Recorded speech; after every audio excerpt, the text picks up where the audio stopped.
Thank you very much. Awesome, thank you. Hello everyone, yeah, I'm Lisa Bibbee, aka the Samurai Seamstress, and I practice a rudimentary form of acupuncture, otherwise known as sewing. I am completely surrounded by, needles, pins, scissors, seam rippers. It's kind of a dangerous job. But anyways, so I started sewing as a kid. My mom taught me, and I grew up designing fashion and costumes. And then when I was 22, I moved out here to California, and I went sailing and fell so in love with it. I bought a boat, a 24-foot boat to live on, and I started a canvas company. So fast forward now, I've had my business for over 18 years.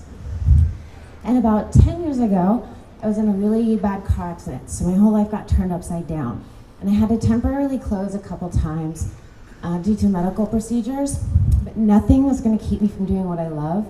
And so about 7 years ago, I moved back to Santa Cruz, and I rebuilt my business, and I changed the name to the Samurai Seamstress because I wanted to encompass the entirety of my sewing skills.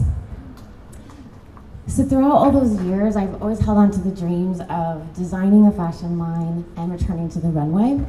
A couple years ago, I started designing pieces, not knowing when or how I was going to be able to show them, but I knew I had to start the process, and somehow the details would work themselves out.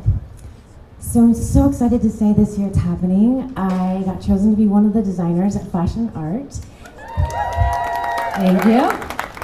Yeah, September 26th, here in Santa Cruz at the Civic Auditorium. It's an amazing show. We've got 8 designers and over 16 artists that do wearable fashion creations. So if you haven't already gotten your tickets, get them because it's gonna sell out. And this year, my collection is called Fashion Warrior. I want to showcase the beauty and strength that comes from overcoming tragedy. I design high fashion in a sustainable way. I source most of my materials from fabric that people are throwing away. And I literally go down this process of finding pieces that are bound for landfills, and I want to turn them into a high fashion. I call my process revamping. Revamped goes a step further than upcycling. I completely deconstruct the garments down to the raw materials, and then I build my designs up from there. And there's a bounty of excess here in the US, and most of it's bound for landfills. So I want to prove that high fashion can be done sustainably. Linda, you want to come up here? So I have a couple pieces to show you. I'll back up into the light. This is a piece I designed when I was 14. My mom had a drawer of antique scarves, and I thought they would be better put to use, so I cut them up. Needless to say, my mom was a little horrified when she saw what I had done, but she did love my design. So this was one of the first pieces that has sent me down this journey of revamping clothing and giving things a whole new life.